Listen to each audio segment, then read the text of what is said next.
Good evening. I am very sorry. I was having technical difficulties. My bad.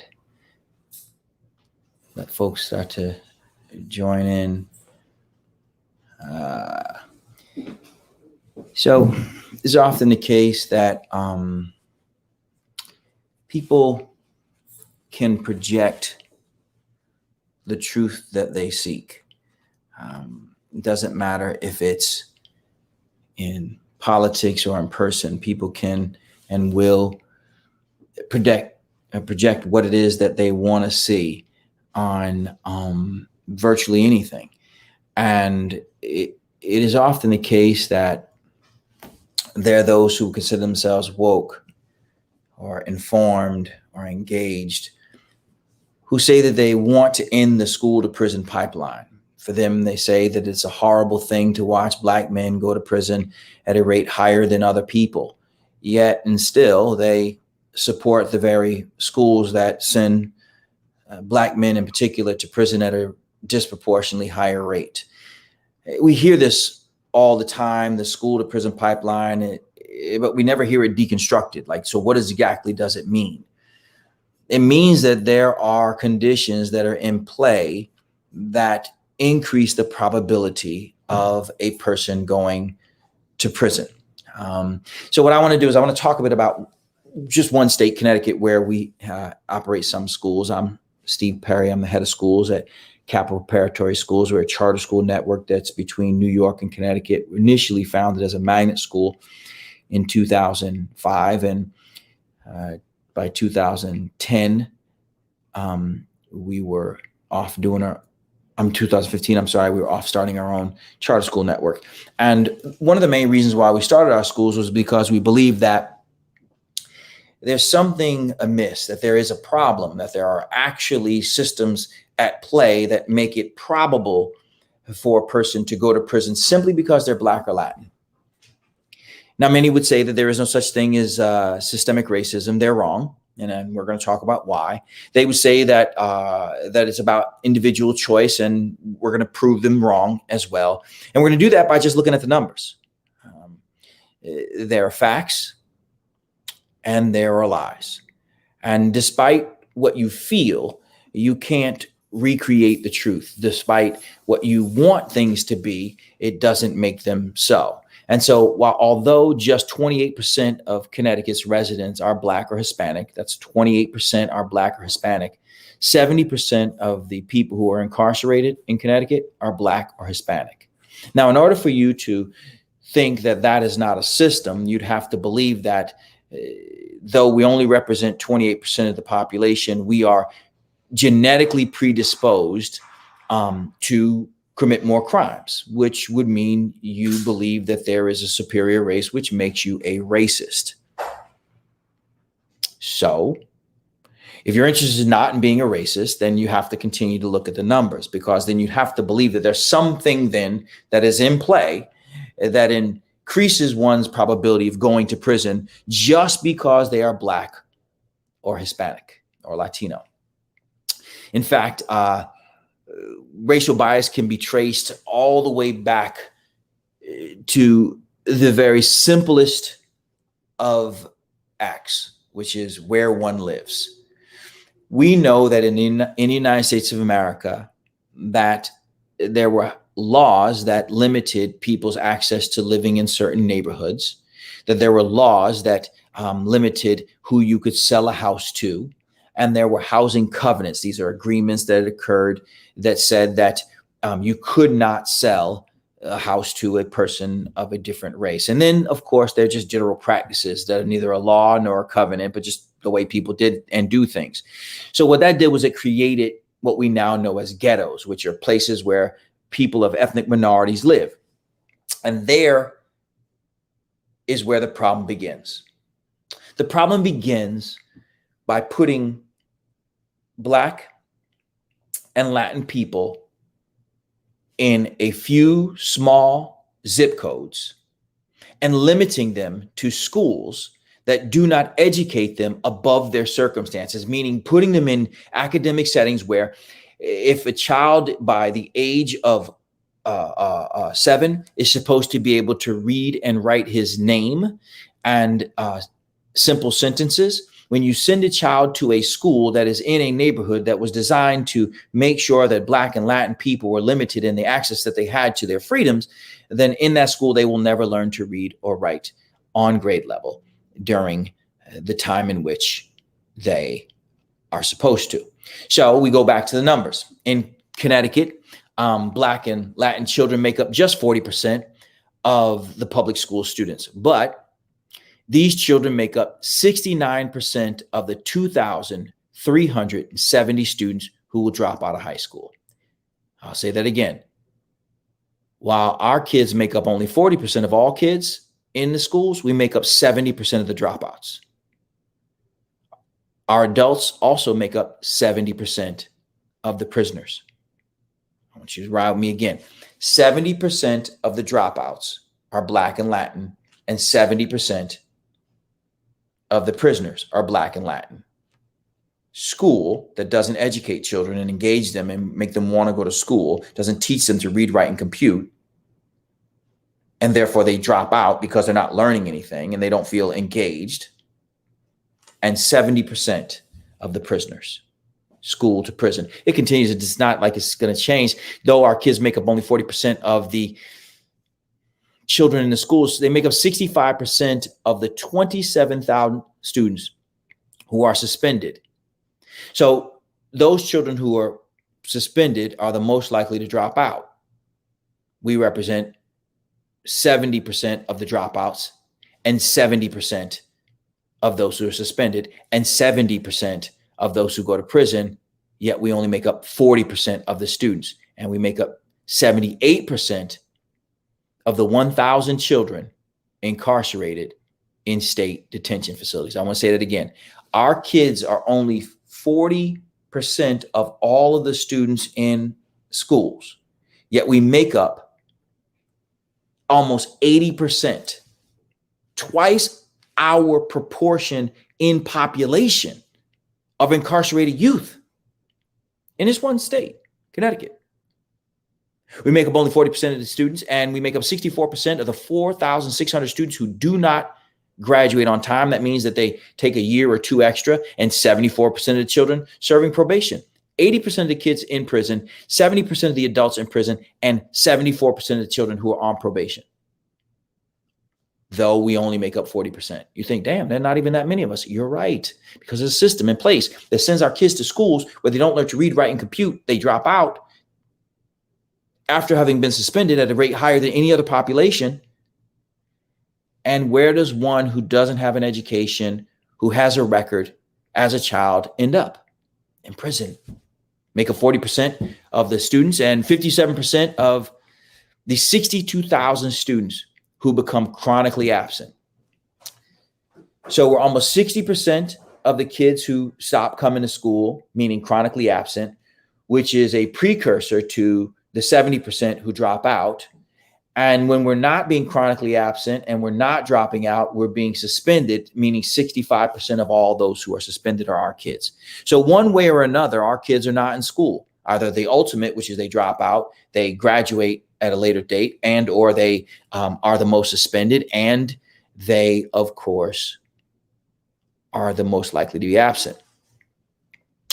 What does that mean? 63% of the 9,200 children who enter the juvenile justice system are Black or Hispanic.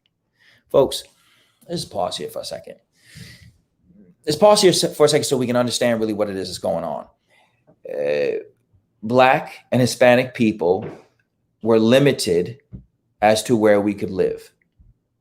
The majority of us then went to the same schools that were in our community. Where we're the most likely to be disciplined. We're the least likely to attend school regularly, the most likely to drop out, and the least likely to graduate. Most likely to be imprisoned as children and adults, which creates a cyclical pattern, because though the children of incarcerated adults are the most likely to live in poverty and the most likely to live in communities that we've already been relegated to, in schools that we've already been relegated to, where we will then end up being the most likely to be absent from school, the most likely to be suspended from school, the most likely to take 5 or 6 years to graduate from high school, and the most likely to drop out. You may ask, where does personal choice come in? Well, really, what choice does one have when you don't have a choice where you go to school? When you go to a school that is a dropout factory, a legit dropout factory, it's very difficult to blame the individual for not making the right decisions. When you got one choice, and that is to drink dirty water, saying that you don't want water because you wish not to drink dirty water is not a choice. When a person says that they have choice, that, well, what about the parents and what about the breakdown of the family? The family was broken down when the children were put into ghettos and they were sent to schools, and that's where they grew up. And when they grew up under those conditions, what it was that they did was they tried to find their way out by going to the school that was going to suspend them, that was going to undereducate them, and then from which they would ultimately drop out. And why would you go to a school where you know that you're more likely to be suspended, expelled, and ultimately drop out? What sense does it make? Why would you go to anything where you knew you were not wanted? You wouldn't go to a cookout if you knew you were not wanted. So what makes you think that a child who grows up and has his own ability to make decisions would continue to put himself in a predicament where he knows he's not learning? He knows that people don't care about him who work there. You wouldn't. And our kids are not idiots. They don't either. And the reason they don't is because they know that the system is set up against them. There is a school to prison pipeline. It begins in the raggedy status quo schools where it is very clear that the system, meaning the people who work there, the teachers, the principals, the custodians, the lunch staff, the security, the building and grounds, as a unit, they're not working to the best interest of our children. You say, well, I have a wife or son or daughter or father who works in those schools. Yeah, I'm sure they do. And they make a very good living. The problem is they're the only ones who will come out of the year with a career. Good people work in bad systems that destroy our community. There are people who work in the justice system, but none of us would want to send our kids to prison. We have an opportunity to make corrections, and the corrections are very simple.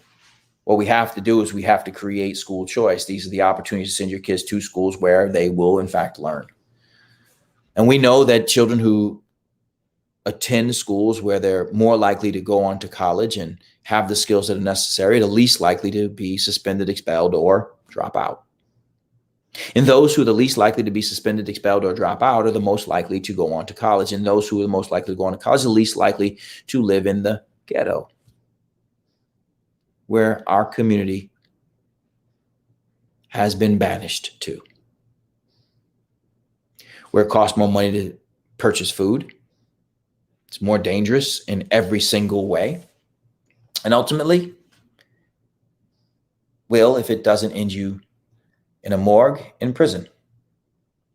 We can solve this problem. We just have to be honest with ourselves. Those of you who call yourselves woke, you're not woke if you are suggesting that we send our kids to a neighborhood school. You're not woke if you are saying that you are against charter schools or magnet schools or VOTEC schools or vouchers. You're not woke. What you are is you're misled. You don't understand what you're talking about. The same liberal college professors and politicians who you say have our best interests at heart, they send their kids to private schools, suburban schools, magnet schools, charter schools, VOTEC schools. They definitely don't send their kids to neighborhood schools. The commissioner, the secretary of education, he talked about going to public schools. He didn't go to his neighborhood school. Strange how that is, right? People who are so pro-public school are typically employees of public schools. He was an employee of a public school, but he didn't go to the neighborhood school. As when you say you go to the public school, you are giving people the impression. His high school was a vocational technical school. It was a school of choice. Seemed to have worked out well for him, as it does for most people of color. Most of the people of color who you know who've been successful had school choice. They were in Upward Bound. They were in A Better Chance. They were in Prep for Prep. They were plucked out because they could play a sport. They moved because of their parents wanted better for them, like AOC's parents did. Yeah, AOC, who says that she's so pro-neighborhood school, so pro-neighborhood school that she fought to get a relative of hers into a charter school, as she later admits. And she talks about how her family moved her out of the ghetto in order to put her in a better public school. That's school choice. And then she went to a private college. See, here's the deal. The deal is simple. When people say that they are against the right to choose a child's school, what they really mean is they want to maintain the status quo, which means they want things to stay the same, which means they want the school to prison pipeline to stay in place, either by omission or on purpose. We can solve this problem. We absolutely know how to get out. Provide the least among us with access to quality education.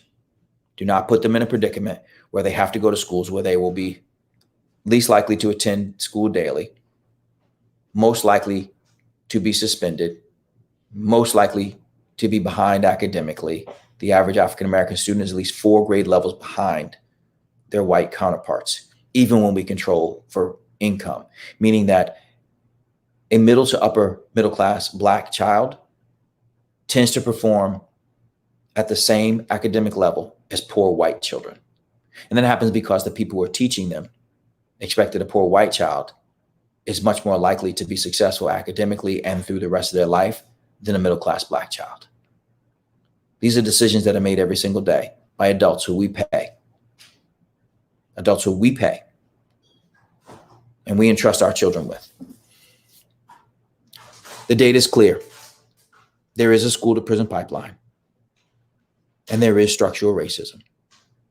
And when we provide parents with the opportunity to select the school that's best for them, they do. And when they do, we break the cycle of poverty. And most importantly, we destroy the school to prison pipeline. I want to thank you so much for joining me tonight on No Dumb Questions. Appreciate the opportunity to talk to you. I love it that y'all come out every Thursday night to have this conversation. A lot of the places you could be, talking about a lot of other things. The fact that you care about our community and our kids means the world to me. Y'all take it easy.